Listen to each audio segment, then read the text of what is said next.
Class X.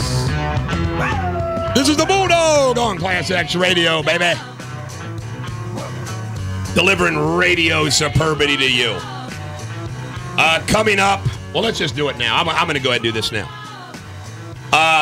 Ladies and gentlemen of the American jury. Hey, Jay, can you hand me my box? This is kind of funny because I can't talk on the microphone without getting my box, but I got a box here. Come in with a box every day. This is funny.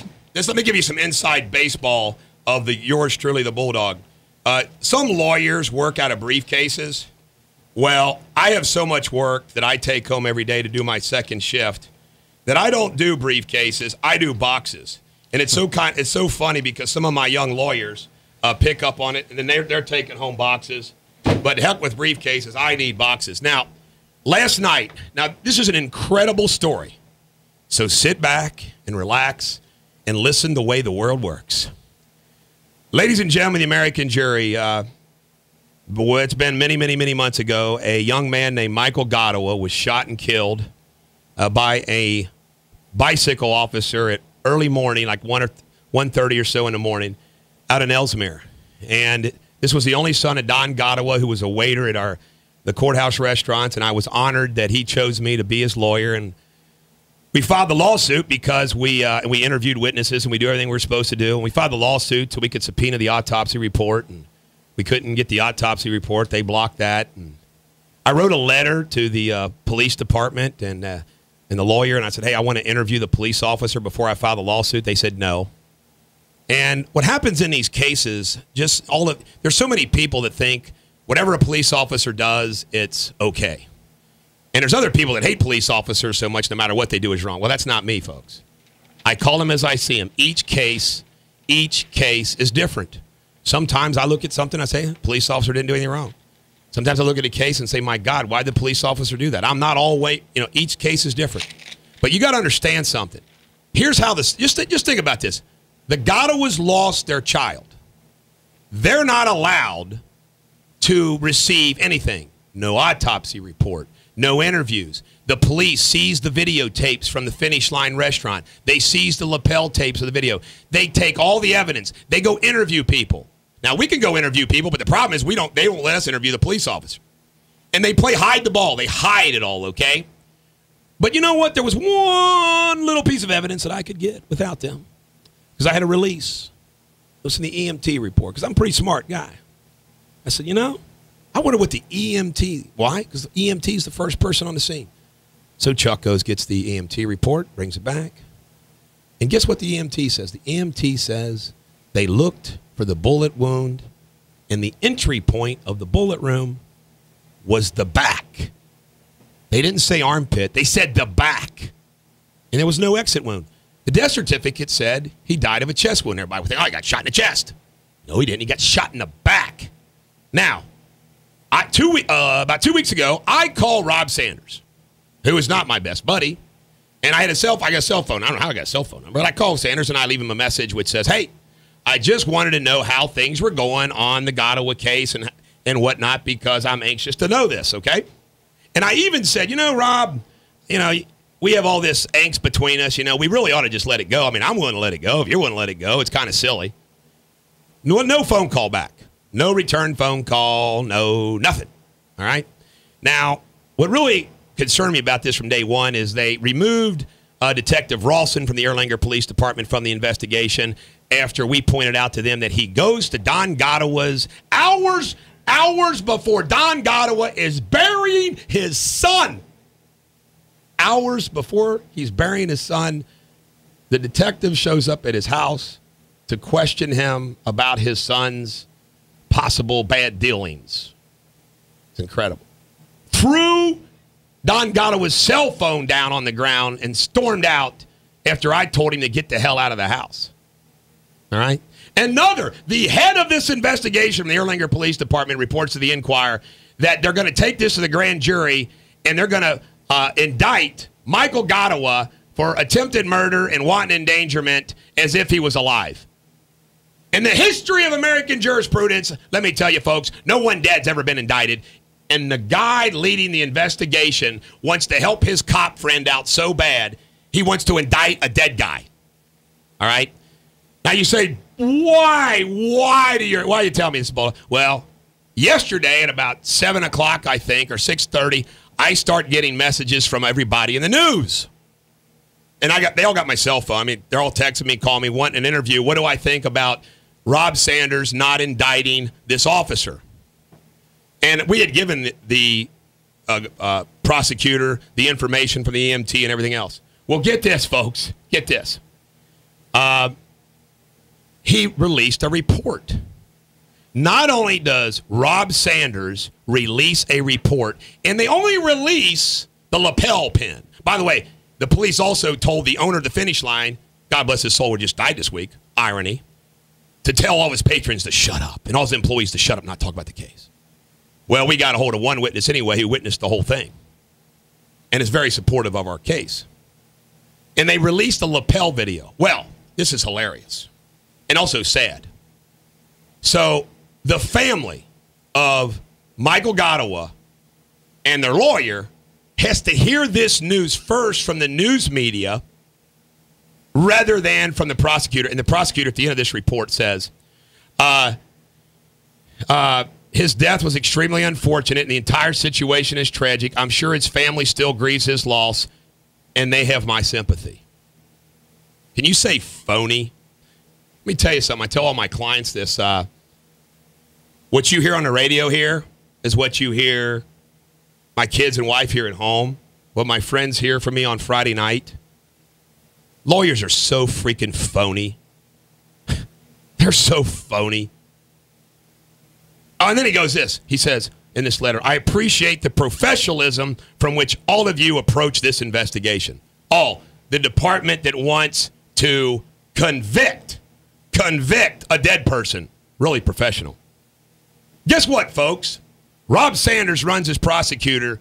The FOP from Erlanger and Ellesmere support his cause. And he is examining. So I want to let you know, today, consider this my press conference, but I'm going to probably have another one. We're going to ask for the Attorney General to appoint a prosecutor without any bias to review this.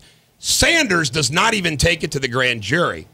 He just decides that nothing should happen. Now, this is the kicker, folks, and why I always say if you don't hire me, you're stupid.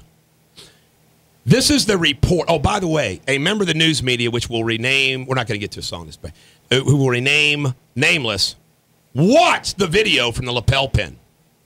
And this member from the news media, who is incredibly, how should I say it, the word integrity comes to, says, Eric, I watched that lapel video, and it doesn't show what Sanders saying it shows. All right. Now, Godawa has an encounter with a bicycle cop for 4 or 5 minutes. Then Godawa decides to get in the car and just freaking leave. And I'm sure what happened was he's thinking, hey, this bicycle cop can't chase after me on his bike. I'm out of here. Now, I want to say this, folks. Right now, should Michael Godawa driven while drinking? And we don't know whether he did or not. No. Should Michael Godawa obey the commands of the police officer? Yes. Should Michael Godawa maybe not took off out of that parking lot? Yes.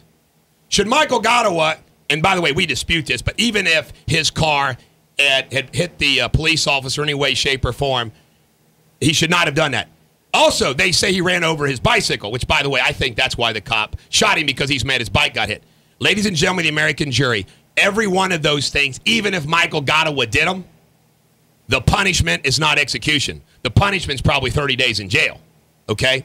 Now, here is where Rob Sanders gives me a freaking gift upon high. And in 30 days now that there's no criminal prosecution, they got to give it all to me. I get to get all their case. Now, sit back and relax, and you're going to wonder why, or you're going to learn why I'm such a damn good lawyer. This is from the prosecutor. KRS 503050 permits the use of deadly physical force upon another person when the person using the force, Officer Byrd, believes such force is necessary to protect his death, serious physical injury, and or felony involving the use of force. I'm going to slow it down. Upon being struck by Mr. Godawa's car, Officer Byrd landed on the hood of the vehicle. We dispute this.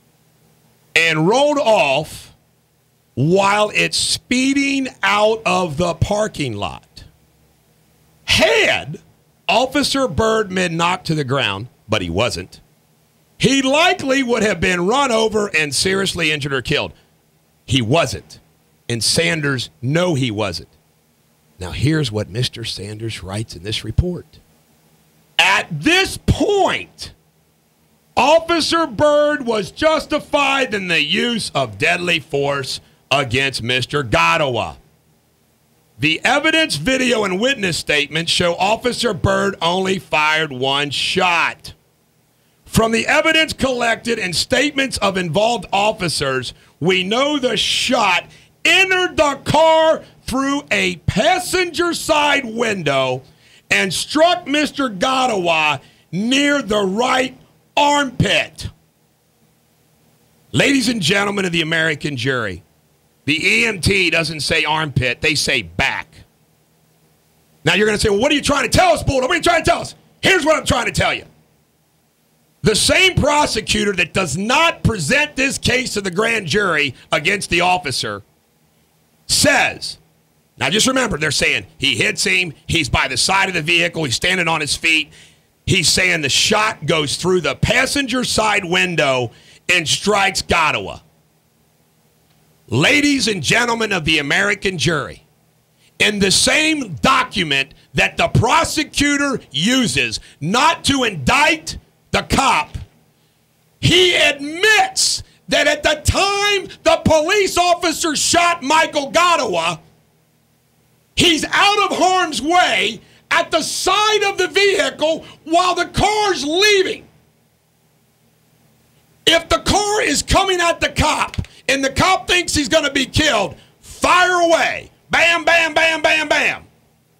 Once the car is past you, Mr. Police Officer, you don't have the right to shoot him. And that's what he did. He shot him while he was leaving through the side freaking window. And at that time, the officer was not in harm's way. Here's an example.